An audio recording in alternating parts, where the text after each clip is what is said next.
The morning sun cast long shadows across the marina as Lieutenant Colonel Marina Rodriguez stepped aboard her 36-foot fishing boat, the resilient Dawn. She moved with the quiet confidence of someone who had learned to trust her instincts in places where hesitation meant death. The boat represented everything she had worked for during 22 years of military service: freedom, peace, and the simple pleasure of casting a line into open water. Marina had purchased the vessel 3 months ago with her retirement savings, choosing this particular marina in Corpus Christi because of its reputation as a safe haven for serious fishermen and weekend warriors alike. She had grown up in this coastal Texas town, but the woman who returned was vastly different from the eager 18-year-old who had enlisted in the Army all those years ago. The intervening decades had taken her to Afghanistan, Iraq, Somalia, and places that didn't appear on any public maps. She had led teams through impossible situations, made decisions that saved lives, and earned decorations that she kept in a drawer rather than displayed on walls. The transition to civilian life had been harder than any mission she had ever undertaken. After commanding hundreds of soldiers and managing million-dollar operations, the simple act of choosing breakfast cereal at the grocery store sometimes felt overwhelming. The boat had become her sanctuary, the one place where the hypervigilance that had kept her alive in combat zones could finally relax into something resembling peace. As she prepared her fishing gear that Tuesday morning, Marina noticed 3 men walking down the pier toward her slip. They moved with the swagger of people who believed the world owed them something, their voices carrying across the water with unnecessary volume. She had learned long ago to assess potential threats quickly and thoroughly. It was a skill that had served her well in Kabul marketplaces and forward operating bases, and apparently it would prove useful in civilian marinas as well. The leader of the group stood about 6 feet tall, with the kind of artificial tan that spoke of too much time in tanning salons and too little time doing actual work outdoors. His companions flanked him like poorly trained bodyguards, all chest-puffing and sideways glances. They wore expensive fishing shirts that still had creases from the store packages, suggesting their maritime experience was more theoretical than practical. Marina continued securing her tackle box, but her peripheral vision tracked their movement. In special operations, situational awareness wasn't just recommended. It was the difference between coming home and becoming a memorial wall statistic. She noted their positioning, their body language, and the way they scanned the marina like predators seeking opportunity rather than fishermen seeking sport. The marina was relatively quiet at 7 in the morning. Most of the weekend warriors wouldn't arrive until later, and the serious fishermen had already departed for deeper waters before dawn. This left primarily empty slips and a few boat owners performing maintenance tasks. Marina had specifically chosen early morning departures for the solitude they provided, but now she recognized that isolation could work against her as easily as it worked for her. The 3 men approached her slip with obvious intent. Their leader stepped onto the dock beside her boat without invitation, his expensive deck shoes squeaking against the weathered planks.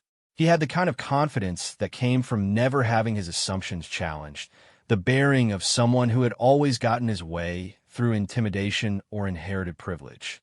"Nice boat," he said, his tone suggesting ownership rather than admiration. "We need to borrow it for the day. Our charter captain canceled last minute, and we've got important guests coming in from Dallas. You understand how it is." Marina straightened slowly, her movements deliberate and controlled. She had dealt with entitled officers who thought rank meant they could commandeer whatever they wanted, but this was different. These men had no authority beyond their own inflated sense of importance.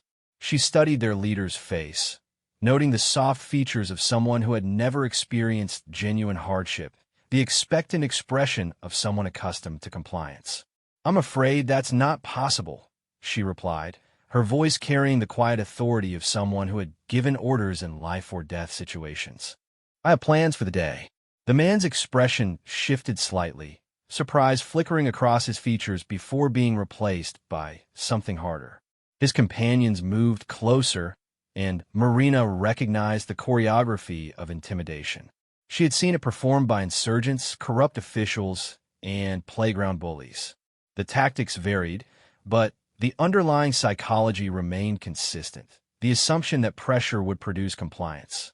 "Look, lady," he said, his tone becoming more aggressive. "We're not asking. We need this boat, and we're willing to pay. Name your price." Marina had encountered this type of negotiation before, though usually it involved warlords and government officials rather than marina patrons. The fundamental dynamic remained the same. Someone with perceived power attempting to take what belonged to someone they considered weaker. She had never responded well to such approaches, whether they came from Taliban commanders or Pentagon bureaucrats. "The boat isn't for rent," she said firmly. "I suggest you contact one of the charter services in town. They'll be able to accommodate your needs."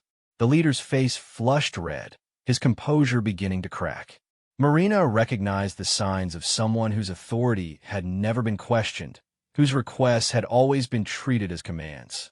She had seen the same expression on the faces of corrupt officials when local populations refused to be intimidated, the same shock and growing anger when assumed superiority met unexpected resistance.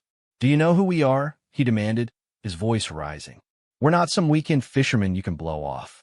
We have connections in this town, serious connections. You'd be smart to reconsider your position."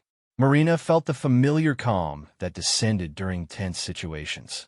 Her heart rate remained steady, her breathing controlled. She had faced down armed insurgents, hostile crowds, and commanding officers having bad days. 3 entitled civilians in a marina posed significantly less threat than a Taliban checkpoint, though their predictable escalation pattern suggested this encounter was far from over. The second man, younger and more muscular than his leader, stepped closer to the boat's edge. He had the look of someone who solved problems with physical presence rather than intelligence, the kind of enforcer that weak men surrounded themselves with to compensate for their own inadequacies. Marina had dealt with his type before, soldiers who mistook aggression for strength and volume for authority. "Maybe you didn't hear him clearly," this second man said, his voice carrying poorly disguised menace. "We need this boat. You can make this easy, or we can make it difficult. Your choice." Marina observed their positioning, noting how they had arranged themselves to block her exit routes from the pier.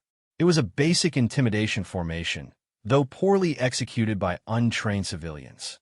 She had taught counter-intimidation techniques to Afghan police units and Iraqi security forces, lessons that applied as readily to marina encounters as to checkpoint operations. The third man remained silent, but positioned himself near the boat's mooring lines, his intent clear even without words. Marina recognized the setup: one talker to demand compliance, one enforcer to provide physical threat, and one position to prevent escape or resistance. It was textbook intimidation, though these men clearly underestimated both their target and the potential consequences of their approach. "I've given you my answer," Marina said, her voice remaining calm and professional. "I suggest you find alternative arrangements for your charter needs. This conversation is over." She turned back to her equipment, presenting the appearance of dismissal while maintaining awareness of their positions and movements. In special operations, showing your back to a potential threat was either supreme confidence or tactical suicide. Marina had learned to distinguish between the two, and this situation called for calculated indifference rather than defensive posturing. The leader's face darkened further, his hands clenching into fists. Marina recognized the signs of someone reaching their emotional breaking point, the moment when entitled expectation transformed into genuine rage. She had seen it countless times in her military career. The instant when someone realized their assumed authority had no actual power, when their threats encountered unexpected resistance. The morning had started with such promise, but Marina could feel the familiar weight of an unavoidable confrontation settling around her. Some battles chose their own timing, regardless of personal preferences or peaceful intentions. She had learned long ago that avoiding conflict was preferable, but when avoidance became impossible, overwhelming superiority was the next best option. The marina remained quiet around them, the sound of water lapping against hulls providing an almost peaceful counterpoint to the growing tension. Marina had hoped civilian life would offer fewer such confrontations, but apparently, the fundamental dynamics of human behavior transcended military and civilian environments. Some people simply couldn't accept that their desires didn't constitute other people's obligations. As she continued preparing her fishing gear with deliberate calm, Marina wondered if these men had any idea what they were actually dealing with. Their assumption appeared to be that a lone woman represented an easy target, someone who could be intimidated into compliance through superior numbers and aggressive posturing. It was the kind of miscalculation that had proven fatal to insurgents who underestimated American resolve and potentially embarrassing for civilians who underestimated American veterans. The next few minutes would determine whether this encounter ended with mutual understanding or escalated into something more serious. Marina hoped for the former while preparing for the latter, a mental state that had served her well through multiple combat deployments and would apparently prove relevant to retirement activities as well. The tension stretched between them like a taut fishing line ready to snap. Marina continued organizing her tackle box, each movement deliberate and unhurried, while the three men exchanged glances that spoke of growing frustration and wounded pride. She had learned in combat zones that sometimes the best way to de-escalate a situation was to refuse to engage with the aggressor's energy, to maintain your own pace regardless of external pressure. The leader stepped closer to the boat's edge, his expensive deck shoes now inches from the pristine fiberglass hull. Marina noticed he wore a Rolex that probably cost more than most people's annual salary, and his fishing shirt bore the logo of an exclusive country club. These weren't desperate men driven by need. They were entitled individuals accustomed to having their demands met through social pressure and implied consequences. "I don't think you understand the situation," he said, his voice taking on what he probably considered a reasonable tone, though Marina detected the underlying threat. "My name is Derek Hastings. My family owns half the commercial real estate in this town, including some of the businesses that supply this marina. One phone call from me could make things very difficult for the marina management." Marina had encountered this type of leverage before, though usually it involved corrupt officials threatening to revoke permits or insurgent leaders promising protection from violence they themselves orchestrated. The fundamental mechanism remained the same. Use your position to create problems, then offer to solve those problems in exchange for compliance. It was extortion dressed up in expensive clothing and delivered with country club pronunciation. "That's between you and the marina management," Marina replied without looking up from her gear. "This is my boat, and I'm not interested in your business arrangements." The second man, who had introduced himself through aggressive posturing rather than actual words, stepped onto the dock's edge. Marina noted his movement pattern. He favored his right side slightly, suggesting either an old injury or poor conditioning. His hands were soft, lacking the calluses that came from actual work, but his shoulders carried the bulk of someone who spent serious time in a gym. He was probably accustomed to using his size to intimidate people who had never faced real violence. "Look, sweetheart," he said, his tone dripping with condescension. "We're trying to be nice about this. We got important people coming down from Dallas, people who expect certain things. We can't show up empty-handed because some nobody with a boat wants to play games." Marina's jaw tightened slightly at the casual dismissal, but she maintained her composure.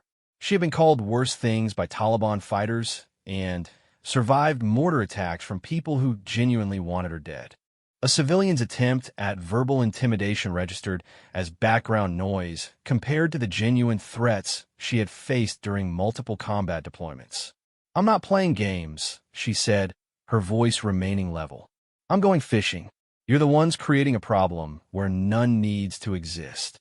The third man, who had remained silent up to this point, chose that moment to step directly onto her boat without permission. Marina felt her muscles tense as he crossed the gunwale and stood on her deck, his presence transforming the encounter from verbal harassment to criminal trespass. She had dealt with boundary violations before, from soldiers who didn't respect chain of command to insurgents who didn't respect sovereign territory. The response was always the same, clear, immediate, and overwhelming. "Get off my boat," Marina said, her voice dropping to the tone she had used when addressing subordinates who had crossed important lines. It carried the weight of absolute authority backed by the certainty of consequences. The man smiled, apparently interpreting her controlled response as weakness rather than restraint.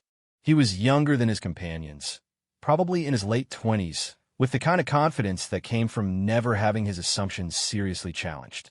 Marina recognized the type, the privileged son of successful parents who believed his family's money and influence made him untouchable. "Or what?" he asked, spreading his arms in a gesture of mock confusion. "You're going to call the police? Report 3 upstanding citizens who just want to charter a fishing boat? I'm sure the local authorities would be very interested in your complaint." Marina stood slowly, her movements controlled and deliberate. She had learned long ago that when words failed to establish boundaries, actions became necessary. The key was ensuring those actions were proportional, effective, and legally defensible. She had no desire to harm these men, but she would not allow them to commandeer her property through intimidation. "Last warning," she said, her voice carrying the calm certainty of someone who had delivered ultimatums in genuinely dangerous situations. "Get off my boat." Derek Hastings laughed, a sound that carried across the quiet marina like a challenge. Marina noted that several other boat owners had stopped their morning preparations to observe the confrontation, though none seemed inclined to intervene. She understood their reluctance. These men clearly had money and influence, and most people prefer to avoid confrontations with those who could make their lives difficult. "You know what I think?" Derek said, stepping closer to the boat's edge. "I think you're all talk and no action. I think you're exactly the type of person who backs down when things get serious. Tommy, go ahead and start untying those lines. If she wants to act unreasonable, we'll just take the boat and sort out the details later." The man on her deck, apparently named Tommy, moved toward the mooring cleats with obvious intent. Marina watched him approach her boats, securing lines, and felt the familiar calm that preceded decisive action. She had reached the point where verbal de-escalation was no longer possible, where these men had demonstrated their intention to take her property regardless of her consent. The situation had moved beyond misunderstanding into the realm of criminal behavior. Marina had hoped civilian life would involve fewer such confrontations, but apparently, the fundamental dynamics of human conflict transcended military and civilian environments. Some people simply couldn't accept that other people's property wasn't available for appropriation, regardless of their perceived need or social status. She had dealt with warlords, corrupt officials, and entitled officers who held similar attitudes, and the response had always been the same: clear boundaries enforced through overwhelming superiority. As Tommy reached for the first mooring line, Marina moved. 22 years of military training had taught her that when action became necessary, hesitation was dangerous. She stepped forward with the fluid grace of someone who had practiced close-quarters combat in environments where mistakes meant death, her movements economical and precise. Her hand closed around Tommy's wrist just as he touched the rope, her grip applying pressure to specific points that immediately commanded his attention. Marina had learned joint manipulation techniques from special forces instructors who understood that controlling an opponent was often more effective than simply defeating them. Pain compliance worked regardless of size advantage, especially when applied by someone who understood human anatomy and leverage principles. "I said get off my boat," she repeated, her voice remaining calm despite the physical contact. Tommy's eyes widened as he realized her grip was far stronger than her appearance suggested, and that his attempt to free himself only increased the pressure on nerves he probably didn't know existed. Derek's face flushed red as he witnessed his enforcer being controlled by a woman half his size. Marina recognized the signs of someone whose worldview was being challenged by unexpected reality. Men like Derek surrounded themselves with people who reinforced their assumptions about power and control. When those assumptions met contradictory evidence, the cognitive dissonance often produced irrational responses. "Let him go right now," Derek demanded, his voice rising to a near shout. "You're assaulting him. There are witnesses. I'll have you arrested." Marina maintained her grip while assessing the tactical situation. The second man had moved closer, but hadn't yet committed to physical intervention.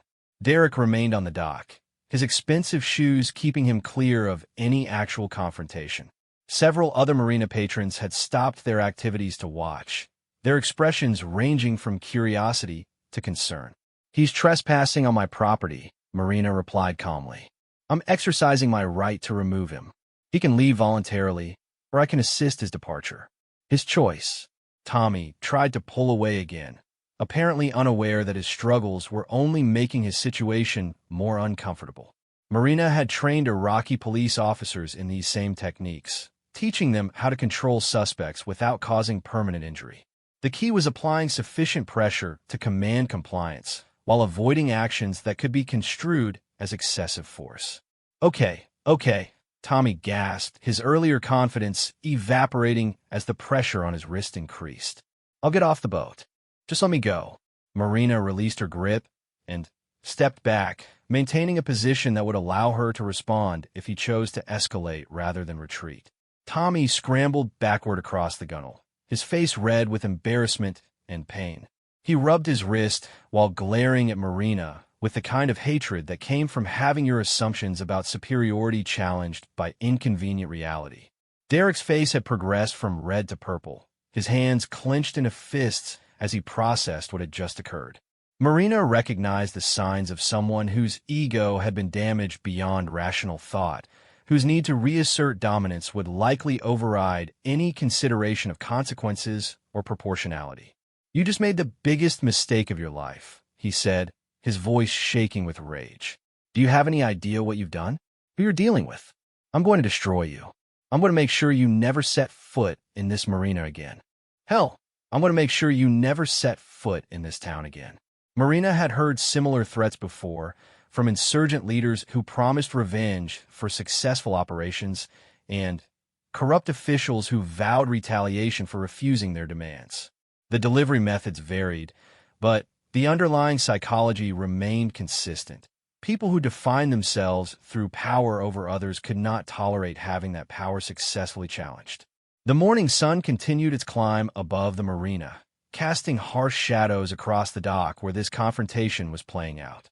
Marina had hoped for a peaceful day of fishing, but apparently some battles chose their own timing regardless of personal preferences. She found herself wondering if these men had any idea that their assumptions about easy intimidation were about to encounter their most significant challenge yet. The next few minutes would determine whether this encounter ended with mutual understanding or escalated into something that would require police intervention. Marina preferred the former, but was prepared for the latter, a mental state that had served her well through multiple combat deployments and would apparently prove relevant to civilian life as well. Derek Hastings pulled out his phone with the theatrical flourish of someone accustomed to solving problems through connections rather than competence. Marina watched him dial with the kind of aggressive determination that suggested he genuinely believed a phone call would somehow transform this situation in his favor.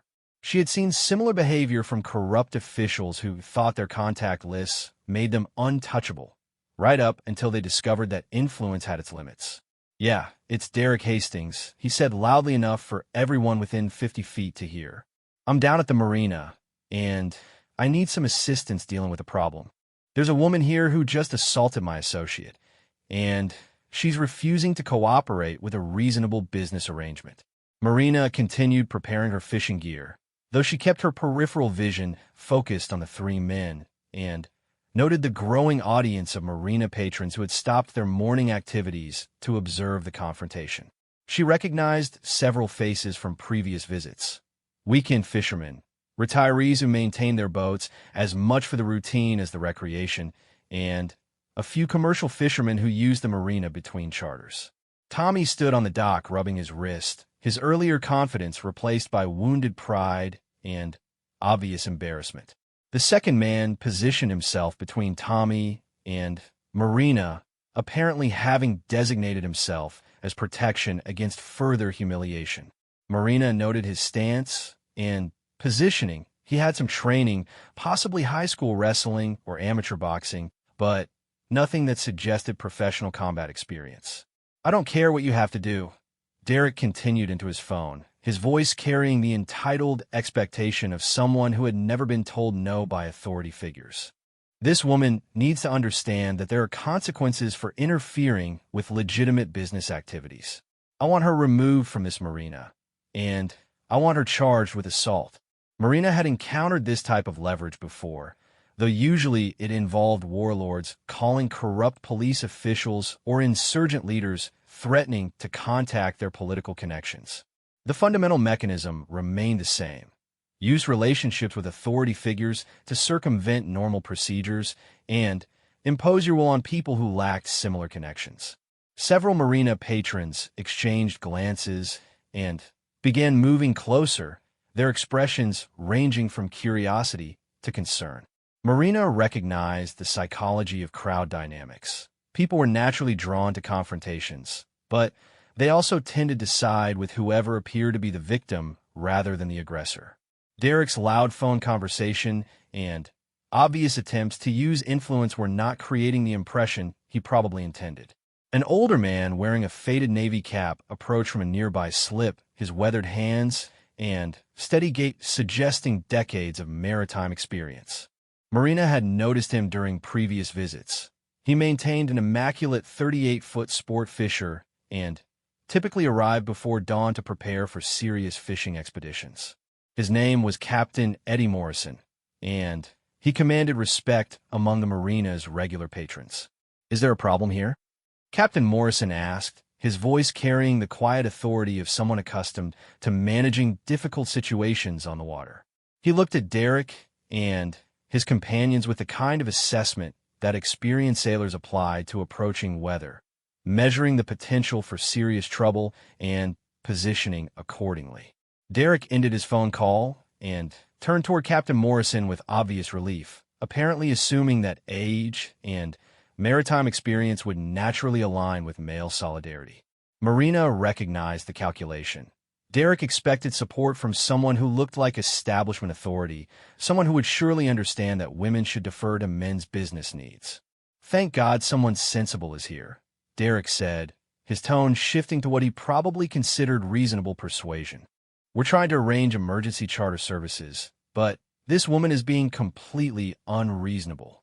She even assaulted my associate when he tried to help with the boat preparations."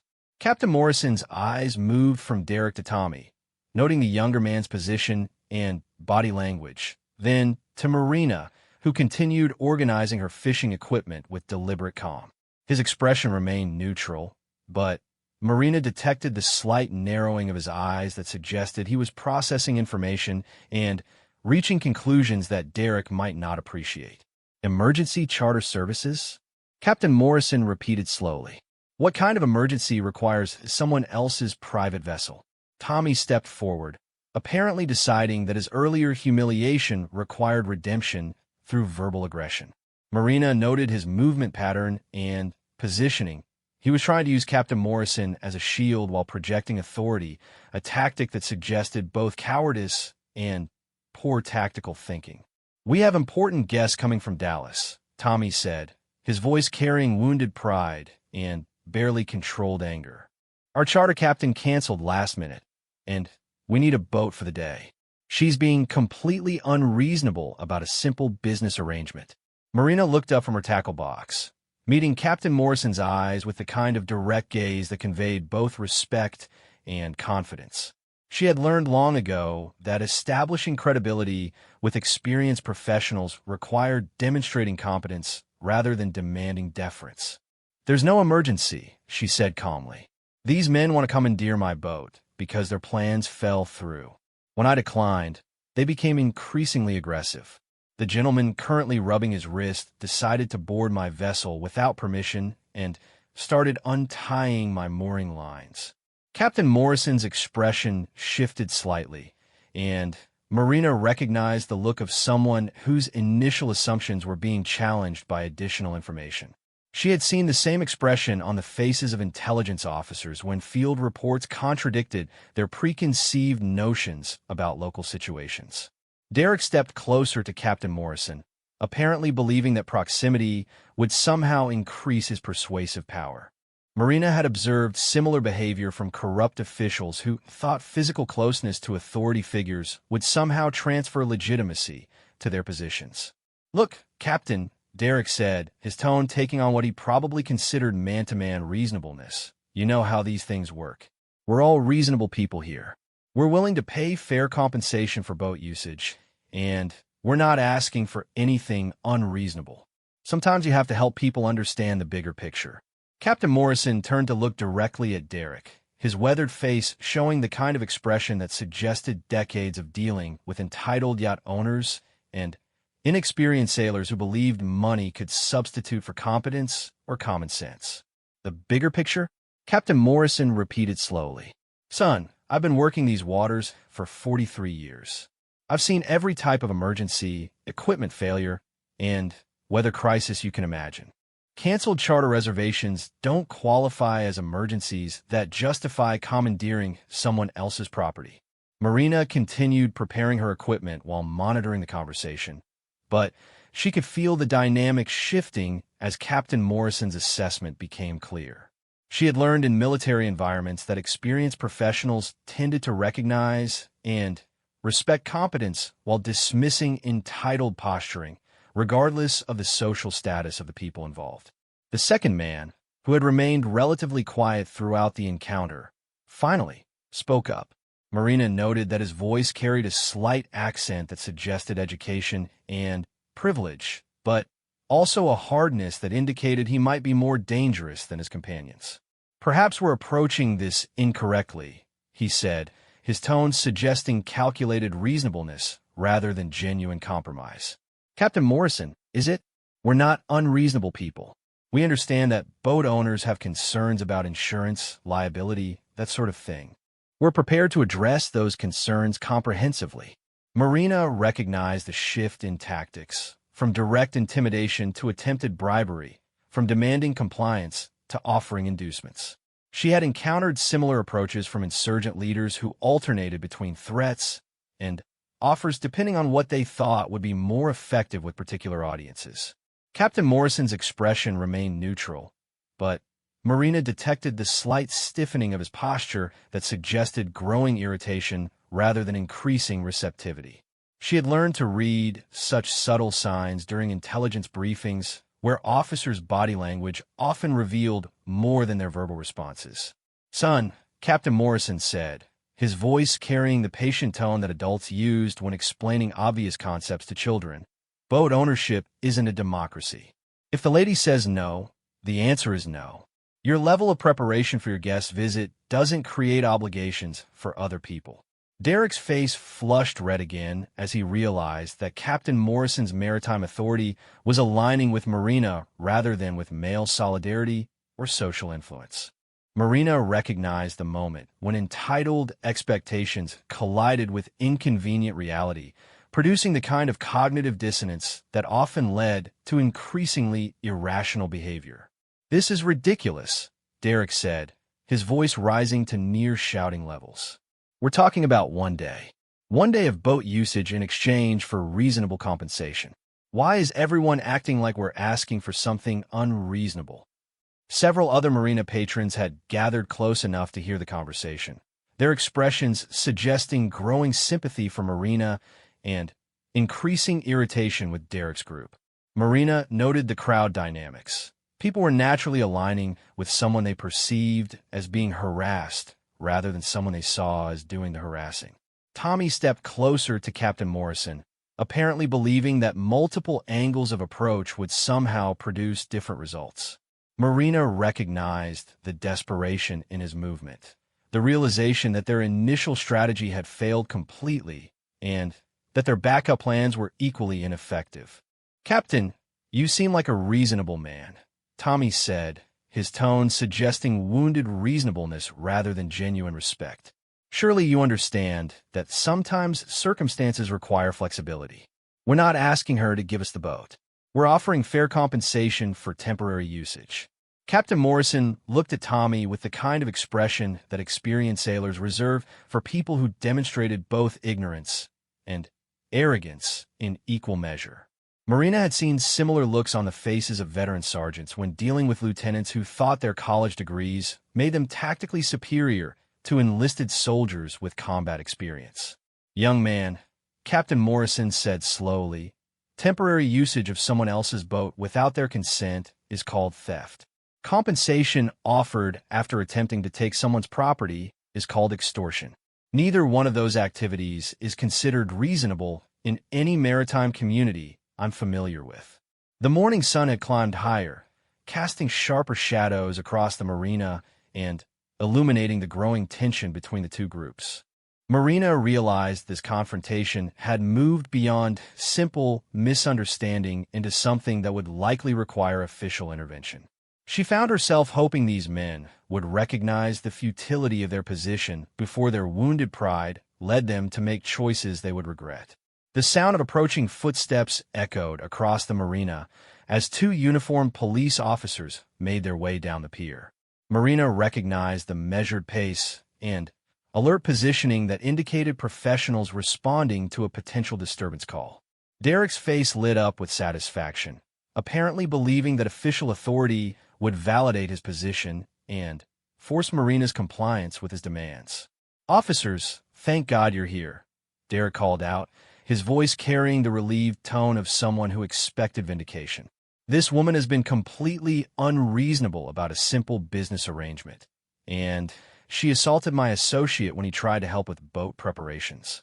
The lead officer, a woman in her 40s with the seasoned look of someone who had handled countless marina disputes, approached with professional neutrality. Her partner, a younger man with the alert demeanor of someone still proving himself, positioned himself where he could observe all parties while maintaining tactical advantage. "I'm Officer Patricia Chun," the lead officer announced, her voice carrying the calm authority of law enforcement. "We received a call about a disturbance and possible assault. Can someone explain what happened here?" Derek stepped forward eagerly, apparently confident that his version of events would immediately resolve the situation in his favor. Marina noted his body language, the entitled posture of someone who expected authority figures to naturally align with his interests and social position. "Officer Chun, I'm Derek Hastings," he said, his tone suggesting the name should carry significant weight. "My family has substantial business interests in this community. We're trying to arrange emergency charter services for important guests, but this woman has been completely unreasonable. When my associate attempted to help prepare the boat, she attacked him." Officer Chin's expression remained professionally neutral as she listened to Derek's account, but Marina detected the slight shift in posture that suggested experienced law enforcement evaluating the credibility of competing narratives. She had worked with military police officers who demonstrated similar assessment techniques when processing conflicting witness statements. "Ma'am," Officer Chin said, turning toward Marina, "I'd like to hear your version of what occurred here." Marina straightened to her full height, her military bearing becoming more pronounced as she addressed the officer. She had briefed law enforcement personnel countless times during joint operations, and she understood the importance of clear, factual communication when dealing with official investigations. "Officer Chun, these gentlemen approached my slip this morning demanding to use my boat," Marina said, her voice carrying the precise tone she had used when reporting to superior officers. "When I declined, they became increasingly aggressive. Eventually, that gentleman," she indicated Tommy, "boarded my vessel without permission and began untying my mooring lines. I removed him using minimal necessary force." Tommy stepped forward, his face flushed with indignation and wounded pride. Marina recognized the expression of someone whose version of events differed significantly from objective reality, the kind of selective memory that often emerged when people's actions had consequences they hadn't anticipated. "That's completely false," Tommy protested, his voice rising defensively. "I was just trying to help with normal charter preparations." She grabbed me and twisted my wrist for no reason. Look, you can still see the marks. He held out his wrist, which showed faint red marks where Marina's fingers had applied pressure to nerve points. Officer Chun examined the marks professionally while her partner moved closer to observe the evidence. Marina noted their positioning and body language, experienced officers gathering information before reaching conclusions. Captain Morrison stepped forward, his weathered face showing the kind of expression that suggested decades of witnessing Marina conflicts and their resolutions. Marina recognized the look of someone who understood both maritime law and human nature, whose testimony would carry significant weight with law enforcement. "Officer, if I may," Captain Morrison said, his voice carrying the respectful tone that experienced civilians used when addressing police officers. "I witnessed most of this interaction. These gentlemen approached this lady's slip, demanding to use her boat. When she refused, they became increasingly aggressive and eventually boarded her vessel without permission." Officer Chin turned her attention to Captain Morrison, apparently recognizing that his mature demeanor and maritime experience made him a potentially credible witness. Marina had learned that investigations often turned on the testimony of neutral observers who had no stake in the outcome. "Captain Morrison," Officer Chin said, reading his name from the identification he provided, "can you describe exactly what you observed?" Captain Morrison's account was precise and factual, delivered with the kind of clarity that suggested both maritime training and natural credibility. He described Derek's initial demands, the escalating threats, Tommy's unauthorized boarding of Marina's vessel, and her measured response to remove the trespasser. Derek's confident expression began to falter as Captain Morrison's testimony contradicted his version of events. Marina recognized the moment when entitled expectations encountered inconvenient reality, when someone realized that their social position might not insulate them from the consequences of their behavior. "Captain Morrison, that's a very selective interpretation," Derek protested, his voice carrying wounded authority rather than genuine confidence. "We were trying to arrange legitimate business services. Any reasonable person would have been willing to discuss compensation for temporary boat usage." Officer Chin's partner had been quietly observing the interaction while taking notes, but now he stepped forward with the kind of purposeful movement that suggested he had identified something significant about the situation. "Ma'am," the younger officer addressed Marina, "could I see some identification? We need to document everyone involved in this incident." Marina reached into her wallet and produced her driver's license, but she also retrieved something else that Derek and his companions couldn't see clearly. Officer Chun examined the identification carefully, her expression shifting slightly as she processed information that wasn't immediately apparent to the other participants. "Thank you, ma'am," Officer Chin said, her tone carrying subtle respect that suggested the identification had revealed something significant. "And could I get contact information from everyone else involved?" As Derek provided his driver's license, Tommy and the third man followed suit, their confident demeanor beginning to show cracks as they realized this official investigation might not proceed as they had anticipated. Marina noted their body language, the subtle signs of people whose certainty was being challenged by developing circumstances. Officer Chun examined each identification carefully while her partner continued taking notes and observing the group dynamics. Marina recognized the professional thoroughness of law enforcement officers who understood that initial impressions often proved misleading upon closer examination.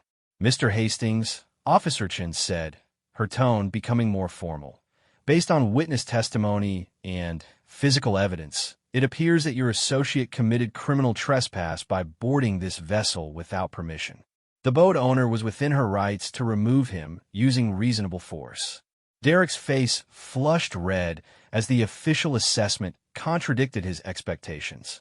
Marina recognized the expression of someone whose assumptions about authority and influence were colliding with inconvenient legal reality. "Officer, I think there's been some misunderstanding," Derek said, his voice taking on the plaintive tone of someone whose confidence was rapidly eroding. "This was a simple business disagreement. Surely we can resolve this without formal charges or unnecessary complications. Officer Chin's expression remained professionally neutral, but Marina detected the slight hardening around her eyes that suggested growing irritation with Derek's attitude. She had seen similar expressions on the faces of military police officers when dealing with soldiers who thought their rank or connections made them exempt from regulations. "Mr. Hastings," Officer Chin said slowly, "criminal trespass isn't a business disagreement. Attempting to commandeer someone else's property isn't a charter arrangement. And threatening someone who refuses to comply with your demands isn't negotiation." Tommy stepped forward, his face showing the desperate expression of someone realizing that his actions might have legal consequences he hadn't anticipated. Marina recognized the look of people who had made decisions based on assumed immunity from consequences, only to discover that reality operated differently than their expectations. "Officer, I think this has all been blown out of proportion," Tommy said, his voice carrying the pleading tone of someone whose bravado had completely evaporated. "I didn't mean to trespass. I was just trying to help with what I thought was a normal charter arrangement." Officer Chun turned back toward Marina, her expression showing the professional courtesy that law enforcement typically reserve for people whose credentials had impressed them during identification checks. "Ma'am, given the circumstances and witness testimony, you would be within your rights to press charges for criminal trespass and attempted theft," Officer Chen said. "However, if you're willing to accept an official warning and departure from the premises, we could resolve this without formal charges." Marina considered the offer while observing Derek and his companions, noting their obvious relief at the possibility of avoiding criminal prosecution. She had learned during her military career that sometimes the most effective response to aggression was measured restraint that demonstrated strength rather than vindictiveness. "Officer Chun, I'm satisfied with official warnings and their immediate departure," Marina said. "I just want to enjoy a peaceful day of fishing without further harassment." Derek's relief was visible, but Marina detected something else in his expression: the lingering resentment of someone whose authority had been publicly challenged and found wanting. She recognized the look of people who might accept immediate consequences while harboring plans for future retaliation. As Officer Chan began issuing official warnings to Derek and his companions, Marina noticed that she hadn't yet returned her identification. Something about the way the officer held the credentials suggested there was more to this interaction than the basic trespassing incident. Officer Chan held Marina's identification for a moment longer than necessary, her eyes moving between the military ID card and the woman standing before her. Marina recognized the expression of someone processing unexpected information that significantly altered their understanding of a situation. She had seen similar looks on the faces of intelligence officers when field reports contradicted their initial assessments. "Lieutenant Colonel Rodriguez," Officer Chin said quietly, her voice carrying the respectful tone that law enforcement typically reserved for high-ranking military personnel. "I notice you have both civilian and military identification. Are you currently active duty?" Marina straightened slightly, her military bearing becoming more pronounced as she addressed the officer's question. Derek and his companions couldn't hear the quiet conversation, but they could observe the change in Officer Chin's demeanor toward Marina. "Retired as of 3 months ago," Marina replied, her voice carrying the precise tone she had used during countless military briefings. 22 years of service, primarily in special operations." Officer Chin's expression shifted to something approaching reverence as she processed this information. Marina had learned that civilian law enforcement typically held special forces personnel in high regard, recognizing the training and experience that such service represented. Derek apparently sensed that something significant was occurring in the quiet conversation between Marina and Officer Chun because he stepped closer with obvious impatience and growing concern. Marina noted his movement pattern, the aggressive positioning of someone who expected to dominate conversations but was finding himself excluded from important information. "Officer Chun," Derek said, his voice carrying wounded authority and barely controlled frustration, "I hope we can wrap this up quickly." As I mentioned, we have important guests arriving, and this delay is becoming quite problematic for our business arrangements. Officer Chin turned toward Derek with an expression that Marina recognized from her military experience. The look that professional soldiers gave to civilians who interrupted serious conversations with trivial concerns. The change in the officer's demeanor was subtle, but unmistakable. "Mr. Hastings," Officer Chin said, her voice carrying a formal tone that suggested the social dynamics of this encounter had shifted significantly. "I'm going to need you and your associates to provide complete contact information for our incident report. This matter requires thorough documentation." Tommy stepped forward, his face showing the confusion of someone who sensed that circumstances were changing in ways he didn't understand. Marina recognized the expression of people whose assumptions about their own importance were being challenged by developing realities.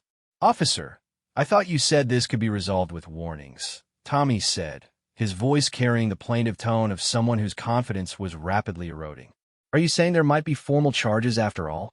Officer Chin's partner had been observing the group dynamics while taking detailed notes, but now he moved closer to Derek and his companions with a purposeful positioning that suggested official law enforcement business rather than casual conversation. "Gentlemen," the younger officer said, his voice carrying the formal tone that police used when shifting from investigation to action, "we're going to need you to remain available while we complete our documentation of this incident. Please provide current addresses and phone numbers." Derek's face showed growing alarm as he realized that the official response was becoming more serious rather than less complicated.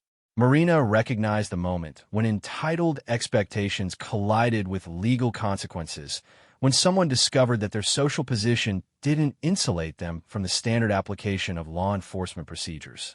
Captain Morrison had been observing the interaction from a respectful distance, but now he approached Officer Chun with the measured steps of someone who had additional information that might prove relevant to the official investigation. "Officer Chun," Captain Morrison said, his voice carrying the respectful tone that experienced civilians used when addressing law enforcement. "If it helps with your report, I should mention that Mr. Hastings made several threats about using his business connections to retaliate against both the Marina management and Lieutenant Colonel Rodriguez." Officer Chin's expression hardened as she processed this additional information. Marina recognized the look of law enforcement officers when witness testimony revealed behavior that elevated simple disputes into potentially criminal territory involving intimidation and implied extortion. "Captain Morrison, can you be specific about the nature of those threats?" Officer Chin asked, her voice carrying the professional precision of someone gathering evidence for potential prosecution. Captain Morrison's account was detailed and factual, describing Derek's claims about his family's business influence, his threats to have Marina removed from the marina, and his promise to make her life difficult through various business connections. Marina noted how Derek's confident expression transformed into something approaching panic as his earlier words were repeated in the context of an official police investigation. "That's taken completely out of context," Derek protested, his voice rising defensively. "I was just explaining our family's business relationships in this community. I never threatened anyone. I was simply pointing out that we have legitimate standing to expect reasonable cooperation." Officer Chin's expression remained professionally neutral, but Marina detected the skeptical assessment that experienced law enforcement applied to obviously false claims. She had seen similar looks on the faces of military police officers when suspects provided explanations that contradicted physical evidence and witness testimony. Tommy and the third man exchanged glances that suggested they were beginning to understand that their association with Derek might have consequences they hadn't anticipated. Marina recognized the body language of people who were reconsidering their loyalty to someone whose judgment was proving questionable. "Mr. Hastings," Officer Chun said slowly, "using threats of economic retaliation to coerce compliance with your demands could constitute criminal intimidation. That's significantly more serious than simple trespassing." Derek's face had progressed from red to pale as he processed the potential legal implications of his earlier behavior. Marina recognized the expression of someone whose entitled assumptions were being replaced by genuine fear of consequences. Officer Chin turned back toward Marina, holding out her military identification with obvious respect. Marina noted that the other marina patrons who had been observing the confrontation were now close enough to see the exchange, their expressions showing growing understanding of why the police officers' attitudes had shifted so dramatically. Lieutenant Colonel Rodriguez, Officer Chin said, her voice carrying formal military courtesy, "Thank you for your service. Based on the evidence and witness testimony, these gentlemen committed criminal trespass on your vessel and made threats of economic retaliation when you refused their demands. Would you like to press formal charges?" The question hung in the morning air as Derek and his companions realized that their assumptions about easy intimidation had encountered something far more formidable than they had anticipated. Marina looked at the three men, noting their expressions of shock, fear, and dawning comprehension. Derek stared at Marina with obvious disbelief, his mouth opening and closing without producing words. Marina recognized the expression of someone whose entire worldview was being challenged by inconvenient reality. He had assumed he was dealing with a vulnerable target who could be intimidated through superior numbers and social pressure. Instead, he had attempted to commandeer the property of a highly decorated Special Forces veteran who understood both combat operations and legal procedures. Tommy rubbed his wrist where Marina's expert pressure point control had demonstrated the difference between civilian aggression and professional force application. The third man stepped backward, apparently realizing that his association with this confrontation might have career and legal implications he hadn't considered. Several Marina patrons had gathered close enough to hear Officer Chin's formal address to Marina, and the news spread quickly through the small crowd. Marina heard whispered conversations that included phrases like Special Forces Lieutenant Colonel and 22 years of service. She recognized the shift in crowd dynamics as people realized they had witnessed entitled civilians attempting to intimidate a decorated military veteran. "Ma'am," the younger police officer addressed Marina, "given your military service and the nature of this incident, we want to ensure you receive appropriate respect and consideration. These gentlemen made a serious error in judgment when they targeted you for their harassment." Derek finally found his voice, though it carried none of the confident authority he had displayed earlier.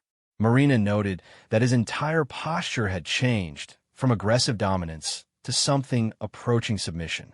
"Lieutenant Colonel, we didn't know," Derek stammered, his voice barely above a whisper.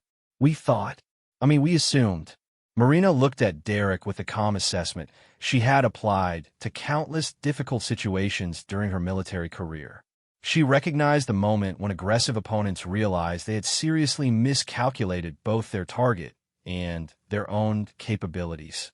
"You assumed that a lone woman would be easy to intimidate," Marina said quietly, her voice carrying the steel that had commanded respect from soldiers and struck fear into enemies across multiple combat zones. "You assumed that superior numbers and social pressure would overcome individual rights and personal property. You assumed wrong." The morning sun had reached its full strength, casting sharp shadows across the marina and illuminating the complete transformation of this confrontation. What had begun as three entitled men attempting to commandeer a boat had become a lesson in the dangers of underestimating people based on superficial assumptions. Derek and his companion stood facing a decorated Special Forces veteran who had spent 2 decades dealing with genuine threats in genuinely dangerous places. Their attempted intimidation had revealed not a vulnerable target, but a professional warrior who understood both conflict and restraint, someone who could have responded to their aggression with overwhelming force, but had chosen measured reactions that achieved victory through superior competence rather than unnecessary violence. Officer Chun completed her report while the marina crowd dispersed, most patrons offering respectful nods to Marina as they returned to their boats and fishing preparations. Derek and his companions remained subdued and compliant as they provided information for the official documentation. Their earlier swagger completely replaced by the careful behavior of people who had learned an important lesson about assumptions and consequences. As the police officers prepared to leave, Officer Chen approached Marina one final time. Marina recognized the expression of law enforcement professionals who had encountered someone they genuinely respected. Lieutenant Colonel Rodriguez, Officer Chen said, "Thank you again for your service, and thank you for handling this situation with appropriate restraint. These gentlemen are very fortunate that they encountered someone with your professional training and judgment." Marina nodded acknowledgement while watching Derek and his companions walk slowly down the pier toward their expensive cars. She recognized their posture, the defeated movement of people whose assumptions about power and influence had been thoroughly corrected by contact with actual competence and genuine authority. The marina returned to its normal morning rhythm as Marina finally prepared to take her boat out for the peaceful fishing expedition she had originally planned. The resilient Dawn started smoothly, her engines ready for open water and the kind of solitude that only the Gulf of Mexico could provide. As she navigated toward the harbor entrance, Marina reflected on how civilian life continued to present unexpected parallels to her military experience. Some people simply couldn't accept that other people's rights weren't subject to their convenience or social influence. Whether they wore insurgent uniforms or expensive fishing shirts, entitled aggressors shared similar assumptions about power and similar vulnerabilities when those assumptions encountered professional competence. The open water awaited, promising the peace and solitude that had drawn her to boat ownership in the first place.